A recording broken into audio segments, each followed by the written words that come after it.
I tried an e-cargo bike 4 years ago, and I bought one soon after. I've told you about my experiences before, although quick recap, it's almost exclusively positive. I have therefore been eulogising about mine to anyone who'll listen. But those are the opinions of just one person. What do other people think? I mean, would you use one? Or is it just a niche product for eco-warriors and weirdos? Well, I know just the people to ask. A team of researchers and academics here in the UK have just spent the last 3 years conducting trials with the public involving 8,000 kilometres of riding to find out. So here is the good, the bad, and the ugly. Trying to do sort of 40 kilometres a day by bike actually was quite enjoyable. And then I couldn't steer the bucket bike at all. I tried and tried and tried, absolutely hated it, but then loved the turn. We weren't just recording the miles they did, we were also asking them about the miles that they didn't do. The cargo is just a perfect compromise. I guess you are still on the road, but you've got to help with the power. I bought it thinking, this will be nice, I'll drop them off at nursery, go to work, come back, lock it up. You know, that'll be it. Yeah. And then suddenly, it replaces more car journeys than it does bike journeys. Starting to think, I don't really want to have to push this thing home because they're quite heavy. Lots of questions that are as yet unanswered. First week, I think we probably only used the car one day maybe that week. Almost, don't think about what you're doing as being cycling necessarily. It's just a different mode of transport. I travelled up to the University of Leeds in the north of England to meet the team who had embarked on this multi-year project called Elevate. It was funded by the government-backed organisation UK Research and Innovation, in part because the initial proposal included seeing how much micromobility, like e-cargo bikes, could potentially reduce carbon emissions from transport. What they discovered, though, was so much more, as we will see. Before we go any further, I do want to quickly thank Bosch for their help in making this video. So they supply e-bike systems, that's batteries and motors, to over 100 e-bike brands, including e-cargo bikes. And in my opinion, they do a blooming good job, not only of that, but also with their responsible approach to e-bikes, which I think we can all agree is much needed. But it is important to note that Bosch were not involved in the Elevate research project at all, other than the bikes that they were using had Bosch batteries and motors on there. So what I'm telling you in this video is data and insights that come from independent scientific research. And it's not some global e-bike conspiracy. Not that you thought it would be, but, to be clear. So the original concept of the project was, there are all sorts of devices, from the ones that we see around a bit now to some more esoteric things. And the idea was just to try and understand something about where and in what circumstances and for who these things might be useful. We were thinking, what of those micromobility devices are the ones that we still don't know much about? I mean, by that point, there was a scooter trial, so some people were looking at scooters. There'd been more work about electric bicycles, globally and in the UK as well, specifically. But one thing where we thought that we really didn't know much was what's the potential of electric cargo bikes, but used in a household and family setting rather than in a delivery setting. So for our trials, that's what we focused on. The main point of the trial was to not try and prove that everyone can use one of these bikes, not to say that it's for everyone, but to try and work out who the best people are to target with e-cargo bikes. What kind of situations are the best for people to use e-cargo bikes in? So we asked people about what they did in their daily lives anyway, and we said, what kind of trips are you likely to replace with the cargo bikes? So we wanted to make sure that the bikes got as much use as possible. That research consisted of two main parts. So firstly, an online survey of 2,000 people here in the UK that asked a variety of questions in order to try and understand the general public's perception of e-cargo bikes. Then a secondary part where the researchers looked to recruit people in 3 different urban areas. So Brighton in southern England, Oxford in central England, and Leeds in the north of the country. They looked to recruit recruit them in order to be able to loan them e-cargo bikes for several weeks at a time to see if and how they might use them, and then try and understand some of the barriers or problems that they might face. 8,000 kilometres later, and there is now a treasure trove of information that helps us to understand real-world usage, problems, and solutions. And yes, this research is UK-centric, but I think the lessons learned here can be applied far and wide. So, let's dive into the results, shall we? 56% of people see cargo bikes as a viable alternative to cars for some journeys. That number, though, varied from city to city, with as many as 71% agreeing with that in the city of Oxford. However, that number dropped to 11% nationwide when asked if you could see yourself riding an electric cargo bike. But that is still significantly more than the 3% of people who actually already used a cargo bike at least once a month. I've really enjoyed it. I mean, we've done kind of trips around Leeds where we've gone out, even in the summer holidays, if we're not going the school run. If I've got Agnes for the day, sometimes we'll go out to the playgrounds and go to the kind of parks and what have you on the other side of Leeds. So yeah, we eventually ended up buying a second battery for the bike. So we were getting sort of a little bit of range anxiety because we were sometimes kind of doing over the kind of 25, 30 miles that you'd get out of a single battery and starting to think, I don't really want to have to push this thing home because they're quite heavy. I think it was all about efficiencies. We felt like everything, time is very, very precious. And then we felt at that stage, 2021, 2022, we were figuring out how we are going to, maintain the job sort of 5 day a week whilst, being good parents, and how we managed to get to the office, both of us, and back, and what's the most efficient way of doing things. And we just thought car isn't going to get us there. So we were thinking, well, either we will put the bike seat at the back, which we've done for a bit, but we didn't feel like it was safe. And also perhaps the physical aspect was a factor, especially for my wife. So doing it 6.5 miles each way every day is quite a lot. And yeah, they would always prefer it to the car. And we do it all year round, by the way. So we all season basically, yeah. To me, that shows that whilst e-cargo bikes are still super niche here in the UK, the potential is there for their use to be much more widespread.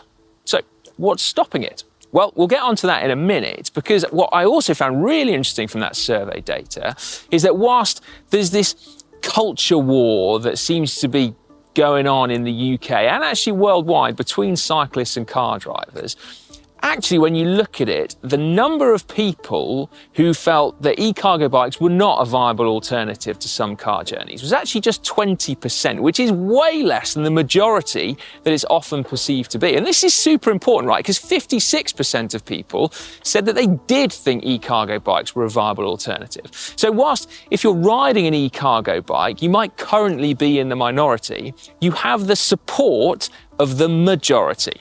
And you know what? This is something that actually is borne out on the road. You can feel it when you're riding an e-cargo bike. I feel it, and also it was reported by trial participants too. I think people treat a cargo bike, especially with children on, very, very differently from a person in Lycra herring down the road. I think it's very different. People want to look, they want to know what it is, especially if you've got the rain cover on the back, because you look a bit like a horse and carriage going down the road. So I think mostly people just don't know what they're coming across. It's luminous, it's great, it's very bright, it's always well lit. So I feel safe. In the national survey, 100 people already used e-cargo bikes. So who are they?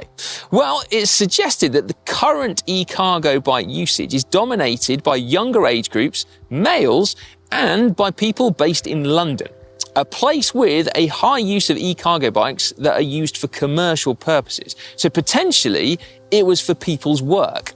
And what of the people that were loaned the e-cargo bikes then? Well, unlike the national survey, this was a self-selected group of people. They'd had to reply to an advert, and so all of them must have had somewhat of an interest in e-cargo bikes before signing up. But even so, usage varied quite dramatically between the participant families. One only used the bike twice, whereas others rode it pretty much literally every day.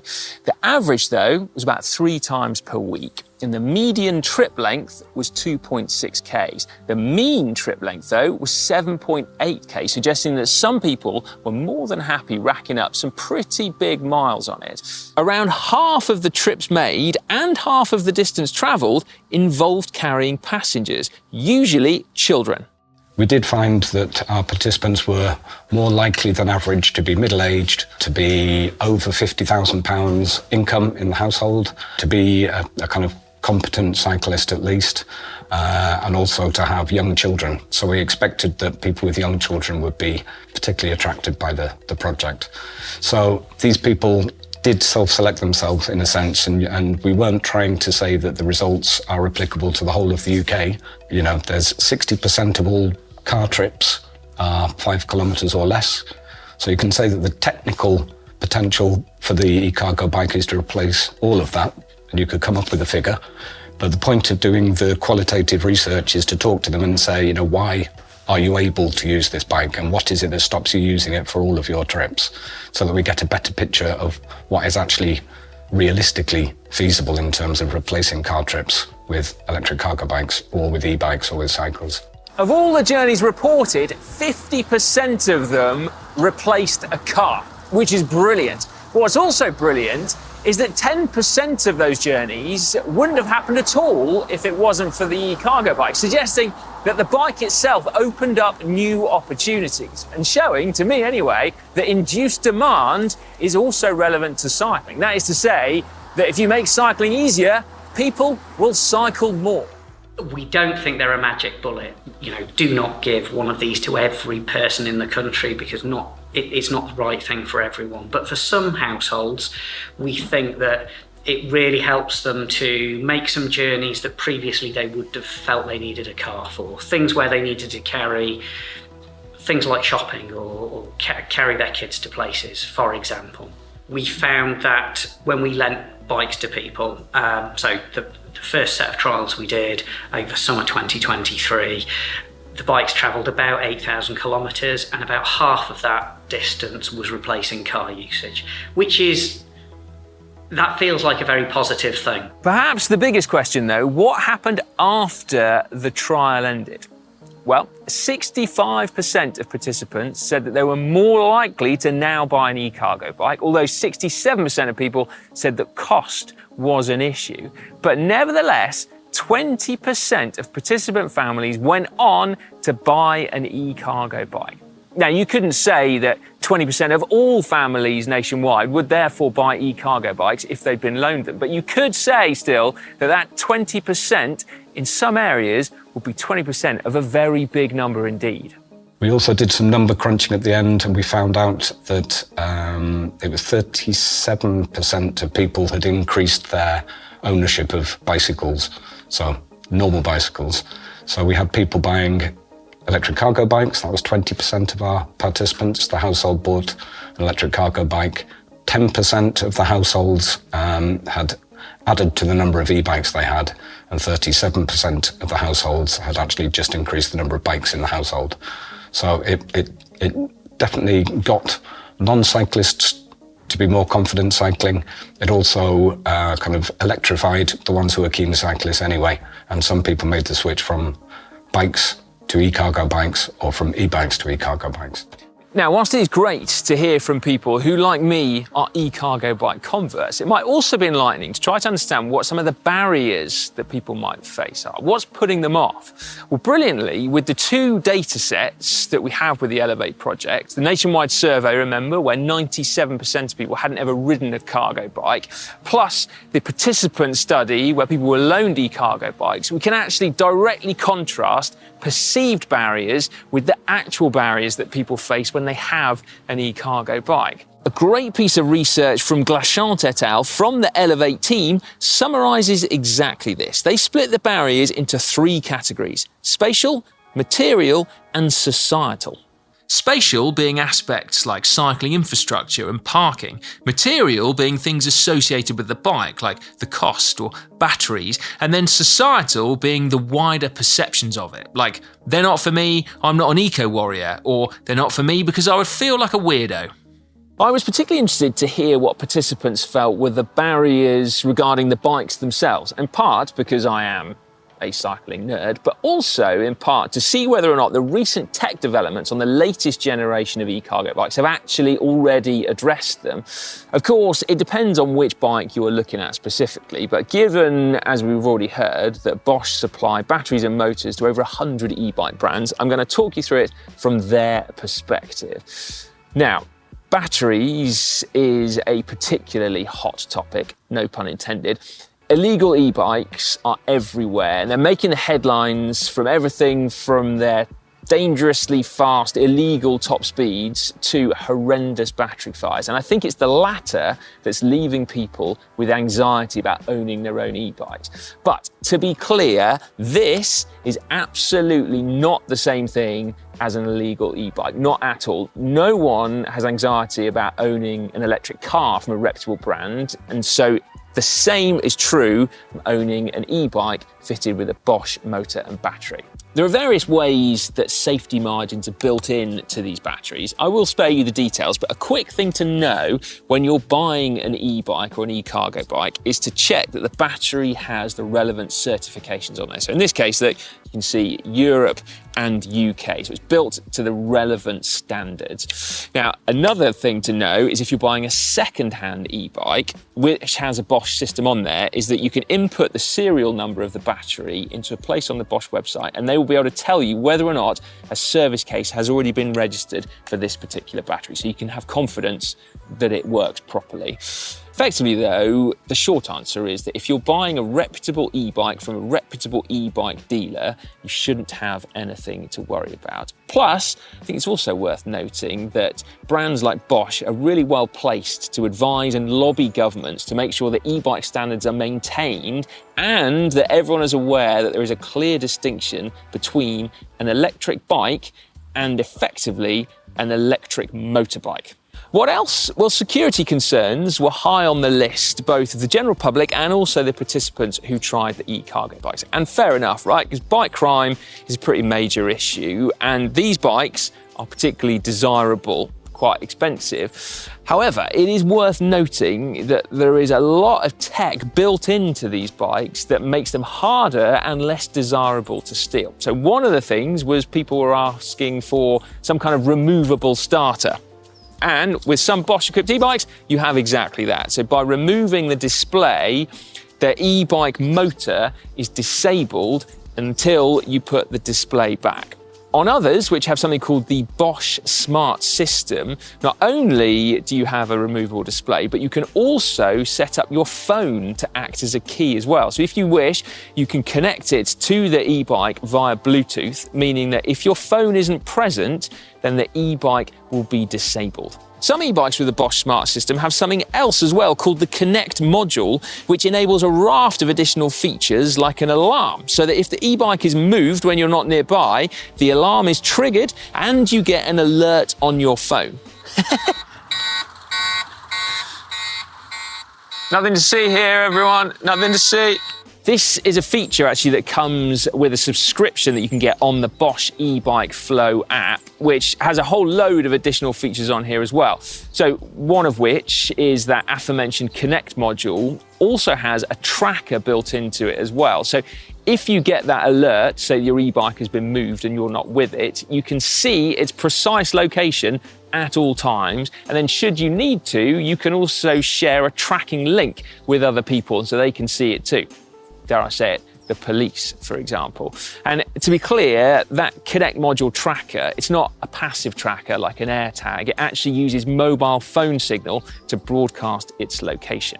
And it's not just security features on that e-bike Flow app either. So there is a route planning function and sat-nav as well. So you can always find the best routes to ride. But particularly cool as well is that it will then give you accurate information about your battery range relating to the route that you're about to ride. Because range anxiety was something that one or two of the participants said they felt. But this feature effectively means it's a thing of the past, because you will be able to see that your battery does have enough range in order to reach your destination. Some people wanted better brakes, and you can now get ABS fitted to some e-cargo bikes so that it prevents the front wheel from losing traction or skidding when you're braking heavily. Some people also wanted even more power so that they could propel themselves up steep hills even faster. And with the latest generation of Bosch cargo line motors, you get exactly that. Again, using that e-bike Flow app, you can tailor the precise output of the motor. You can give yourself up to 400% support in cargo mode, which is pretty cool. And then lastly, other people really wanted automatic gears on their e-cargo bike. And again, the tech is there. You can get e-cargo bikes with automatic gears on there. Trying e-cargo bikes also help participants to overcome societal barriers, i.e.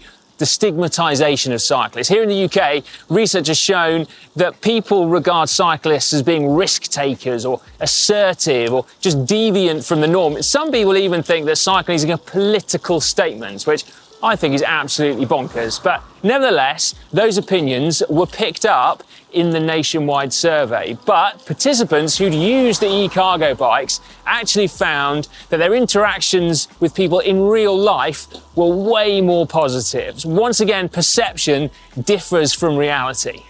And what of the spatial barriers? Well, they did still exist for some. I mean, if you don't have anywhere to store an e-cargo bike, you don't have anywhere to store an e-cargo bike. Although it is worth noting that there are different types of e-cargo bikes. As you can see here, you've got front-loading e-cargo bikes and those with the carrying capacity at the back. Now, typically you get more space in a front loader, but the bike is clearly larger and it is less maneuverable, whereas a rear loading bike tends to feel like a normal bike. You can still get 2 kids on the back and it's a little bit easier to store. And what about infrastructure? Well, this, as with all cycling, can be a deal breaker. Some people just simply don't feel comfortable riding if there aren't enough dedicated cycle routes to ride on. However, lots of participants in the trial weren't, and it's interesting when you look at the GPS data of where people cycled in each of the 3 cities. In Leeds, the area with the lowest positive perception of e-cargo bikes among the general population, remember, 50% of all kilometres ridden were on main roads, and only 10% of the kilometres were on cycle paths. But in Oxford, though, where 71% of people thought that e-cargo bikes were potentially a viable option for them, 36% of kilometres ridden were on bike paths, and only 5% were on main roads. It's a hard one to unpick this, right? Because Oxford also has a really strong culture of cycling for transport, and that's existed since long before the introduction of dedicated cycling infrastructure. And it's also a very different kind of place. I mean, it's much more compact, it's much flatter as well. So it's hard to say that infrastructure is therefore the only important thing. Riding on busy roads or main roads is perfectly possible, though. We saw that with loads of the participants. I guess a bit just depends on your confidence levels, but actually lots of the participants commented on how the bikes themselves gave them more confidence, because there's a bit more presence to a bike this size and it feels stable and secure. Like the fat tyres allow you to bounce through potholes without really noticing them. And then there's the fact that you will never, ever go over the handlebars on one of these. I find it actually much safer being on a cargo bike, even if I'm on my own, than on a normal bike. So, for example, as I was commuting on my normal bike, just to sort of keep, a little bit more fit than what you get from the electric bike. And yeah, I just feel like having something, a bit of metal in front, or if you get the back one still, you just feel a bit more protected, I guess. A little bit more sort of education on the part of other road users would be massive. I think a lot of people are put off by that. When I talk to other parents and go, why don't you get a bike? They go, oh God, I'm not going on the road. It terrifies people. Yeah. So I think, more infrastructure that's segregated, more training and knowledge for other road users to just be a bit more respectful would go a long way. Yeah. But on the whole, I think it's broadly a positive experience. I think for a lot of people, those fears would be allayed by doing things like the trial. Do you know what I mean? Like getting a bike and having a go at it, I think would help people to go, actually, this isn't as bad as I thought it was going to be. So there has been a lot of data thrown at you. What are our conclusions then? Well, E-bikes can be life-changing. We heard that from the participants. They're not necessarily right for everyone at every stage of life, but there are plenty of people they are right for. And if that's you, they will help to save you money, they will get you fit, they will save you time, increase your well-being, increase your leisure opportunities, help you have fun. The list goes on. People who are already cyclists will have no problem adapting and feeling comfortable, although do try out different types of e-cargo bikes. It seems to be personal preference as to whether people are more comfortable on front-loading cargo bikes or rear-loading cargo bikes. And if you're not familiar with cycling already, well, it's still perfectly possible to feel comfortable riding an e-cargo bike, but perhaps your local area might be more important. So the amount of cycling infrastructure available or the types of roads that you have available to ride on. My take on this, which I don't think is grounded in data, but I've been thinking about it a lot. If you buy an e-cargo bike in the hope that you will use it, you might use it, but you also might not. If, however, there are clear journeys that you want to use it for, then I think you will use it. Perhaps that's the school run and the commute, or to kids' activities, or shopping. I think having a routine helps you establish a clear use case, and then it also helps you to build habits as well. And what are the wider conclusions then? Well, hopefully authorities, policymakers, governments sit up and take note, because there is clear evidence here that shows the potential benefits to society that come from encouraging people to use e-cargo bikes. And it doesn't take much encouragement, but there are also a few last remaining barriers, of course, things like infrastructure that can still be improved upon. Now, I'd be really interested to hear your thoughts on all of this. If you're already an e-cargo bike user, do your experiences tally up with those from the survey and from the participants? And if you haven't yet got an e-cargo bike, has this been helpful? I'd also really like to give a few thank yous before leaving this video, particularly to the people on the Elevate project. Noel, Teresa and Ian have been so generous with their time, their expertise as well, and of course to Bosch as well for their support and helping make this video happen. I feel like that was like an Oscar speech there. Thank you guys.